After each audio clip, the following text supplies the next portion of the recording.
Wahyu pasal 10. Kitab terbuka.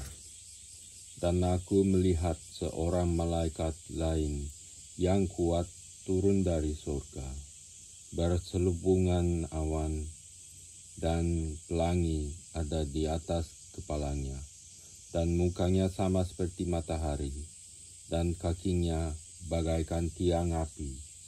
Dalam tangannya ia memegang sebuah gulungan kitab kecil yang terbuka. Ia menginjakkan kaki kanannya di atas laut dan kaki kirinya di atas bumi. Dan ia berseru dengan suara nyaring, sama seperti singa yang mengaum. Dan sesudah ia berseru, ketujuh guru itu memperdengarkan suaranya. Dan sesudah ketujuh guru itu selesai berbicara, aku mau menulisnya. Tetapi aku mendengar suatu suara dari surga berkata, meteraikanlah apa yang dikatakan oleh ketujuh guru itu, dan janganlah engkau menuliskannya. Dan malaikat yang kulihat berdiri di atas laut, di atas bumi, mengangkat tangan kanannya ke langit, dan ia bersumpah demi Dia yang hidup sampai selama-lamanya, yang telah menciptakan langit dan segala isinya, dan bumi dan segala isinya, dan laut dan segala isinya. Katanya, tidak akan ada penundaan lagi, tetapi pada waktu bunyi sangkakala dari malaikat yang ketujuh, yaitu apabila ia meniup sangkakalanya, maka akan genaplah keputusan rahasia Allah, seperti yang telah ia beritakan kepada hamba-hambanya, yaitu para nabi. Dan suara yang telah ku dengar dari langit itu berkata pula kepadaku, katanya, pergilah, ambillah gulungan kitab yang terbuka di tangan malaikat yang berdiri di atas laut dan di atas bumi itu. Lalu pergi kepada malaikat itu dan meminta kepadanya supaya ia memberikan gulungan kitab itu kepadaku. Katanya kepadaku, ambillah dan makanlah dia. Ia akan membuat perutmu terasa pahit, tetapi di dalam mulutmu ia akan terasa manis seperti madu. Lalu aku mengambil kitab itu dari tangan malaikat itu dan memakannya. Di dalam mulutku ia terasa manis seperti madu, tetapi sesudah aku memakannya, perutku menjadi pahit rasanya. Maka ia berkata kepadaku, engkau harus bernubuat lagi kepada banyak bangsa dan kaum dan bahasa dan raja. Pasal 11. Dua saksi Allah. Kemudian diberikanlah kepadaku sebatang bulu, seperti tongkat pengukur rupanya, dengan kata-kata yang berikut. Bangunlah dan ukurlah bait suci Allah, dan mezbah, dan mereka yang beribadah di dalamnya. Tapi kecualikan pelataran bait suci yang di sebelah luar, janganlah engkau mengukurnya, karena ia telah diberikan kepada bangsa-bangsa lain, dan mereka akan menginjak-injak kota suci 42 bulan lamanya. Dan aku akan memberi tugas kepada dua saksiku, supaya mereka bernubuat sambil berkabung 1260 hari lamanya. Mereka adalah kedua pohon zaitun dan kedua kaki tiang yang berdiri di hadapan Tuhan semesta alam. Dan jikalau ada orang yang hendak menyakiti mereka, keluarlah api dari mulut mereka, menghanguskan semua musuh mereka. Dan jikalau ada orang yang hendak menyakiti mereka, maka orang itu harus mati secara itu. Mereka mempunyai kuasa menutup langit, supaya jangan turun hujan selama mereka bernubuat. Dan mereka mempunyai kuasa atas segala air untuk mengubahnya menjadi darah, dan untuk memukul bumi dengan segala jenis malapetaka setiap kali mereka menghendakinya. Dan apabila mereka telah menyelesaikan kesaksian mereka, maka binatang yang muncul dari jurang maut akan memerangi mereka dan mengalahkan serta membunuh mereka. Dan mayat mereka akan terletak di atas jalan raya kota besar, yang secara rohani disebut Sodom dan Mesir, di mana juga Tuhan mereka disalibkan. Dan orang-orang dari segala bangsa dan suku dan bahasa dan kaum melihat mayat mereka 3,5 hari lamanya, dan orang-orang itu tidak memperbolehkan mayat mereka dikuburkan.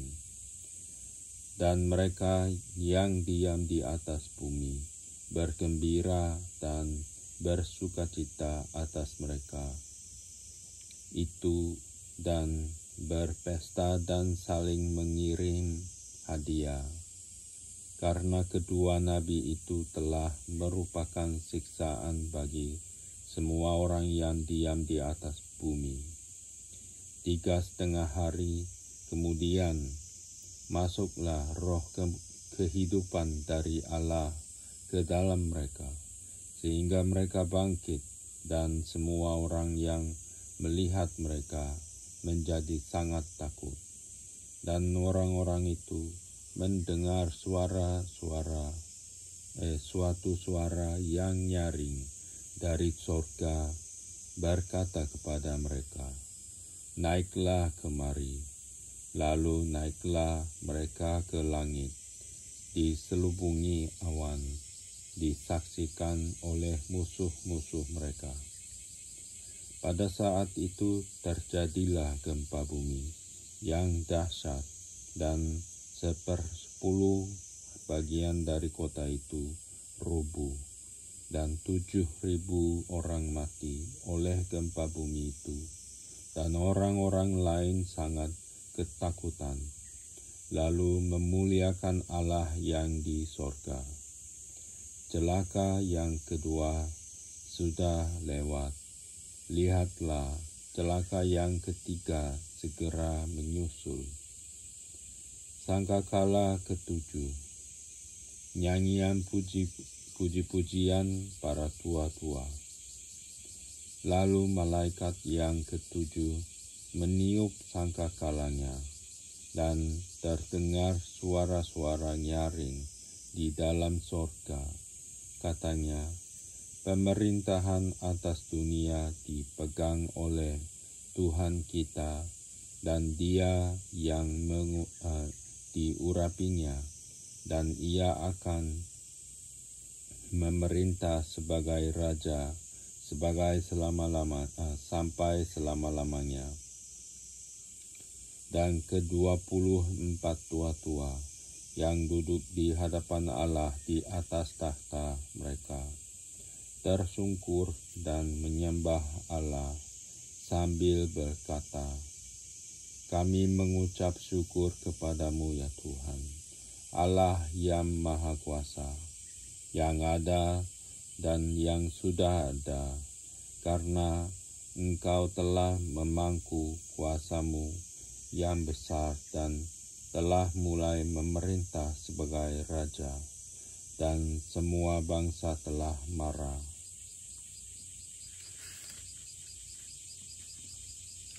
Tetapi amarah-Mu telah datang dan saat bagi orang-orang mati untuk dihakimi dan untuk memberi upah kepada hamba-hamba-Mu, nabi-nabi dan orang-orang kudus, dan kepada mereka yang takut akan nama-Mu, kepada orang-orang kecil dan orang-orang besar, dan untuk membinasakan barang siapa yang membinasakan bumi.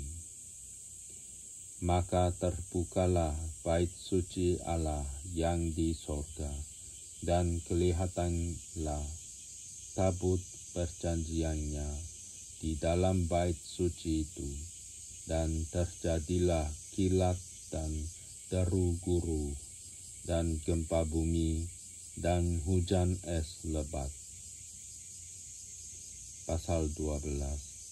Perempuan dan naga.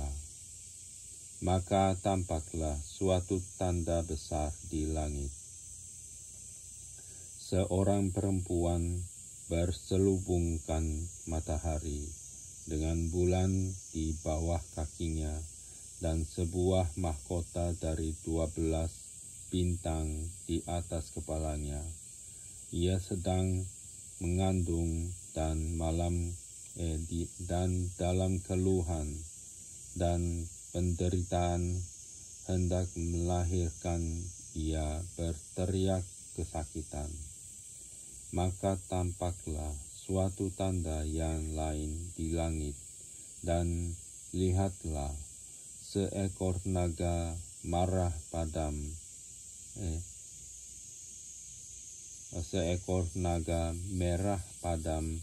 yang besar, berkepala 7 dan bertanduk 10, dan di atas kepalanya ada 7 mahkota, dan ekornya menyeret sepertiga dari bintang-bintang di langit dan melemparkannya ke atas bumi. Dan naga itu berdiri di hadapan perempuan yang hendak melahirkan itu, untuk menelan anaknya segera sesudah perempuan itu melahirkannya. Maka ia melahirkan seorang anak laki-laki yang akan menggembalakan semua bangsa dengan gada besi. Tiba-tiba anaknya itu dirampas dan dibawa lari kepada Allah dan ke takhtanya. Perempuan itu lari ke padang gurun, di mana telah disediakan suatu tempat baginya oleh Allah, supaya ia dipelihara di situ 1260 hari lamanya. Naga dikalahkan. Maka timbullah peperangan di sorga. Mikael dan malaikat-malaikatnya berperang melawan naga itu, dan naga itu dibantu oleh malaikat-malaikatnya. Tetapi mereka tidak dapat bertahan. Mereka tidak mendapat tempat lagi di sorga. Dan naga besar itu, si ular tua, yang disebut iblis atau Satan, yang menyesatkan seluruh dunia, dilemparkan ke bawah. Ia dilemparkan ke bumi bersama-sama dengan malaikat-malaikatnya. Nyanyian kemenangan. Dan aku mendengar suara yang nyaring di sorga berkata, sekarang telah tiba keselamatan dan kuasa dan pemerintahan Allah kita.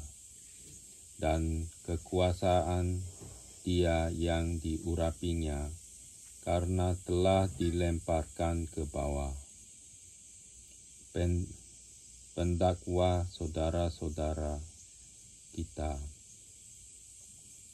yang mendakwa merasa siang dan malam di hadapan Allah kita, dan mereka mengalahkan Dia oleh darah Anak Domba dan oleh perkataan kesaksian mereka, karena mereka tidak mengasihi nyawa mereka sampai ke dalam maut.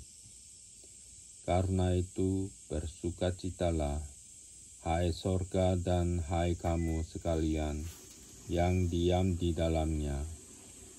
Celakalah kamu, hai bumi dan laut, karena iblis telah turun kepadamu dalam geramnya yang dahsyat, karena ia tahu bahwa waktunya sudah singkat. Naga memburu perempuan itu, dan ketika naga itu sadar bahwa ia telah dilemparkan di atas bumi, ia memburu perempuan yang melahirkan anak laki-laki itu.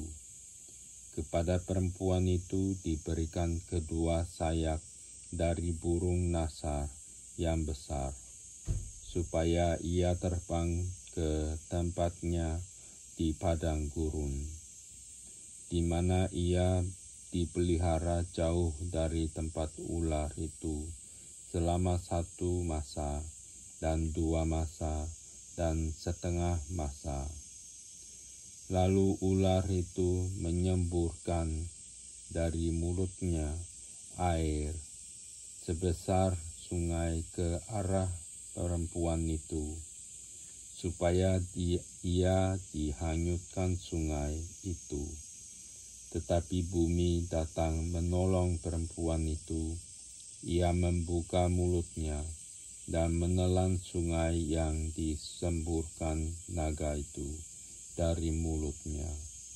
Maka marahlah naga itu kepada perempuan itu, lalu pergi memerangi keturunannya yang lain, yang menuruti hukum-hukum Allah dan memiliki kesaksian Yesua, dan ia tinggal berdiri di pantai laut.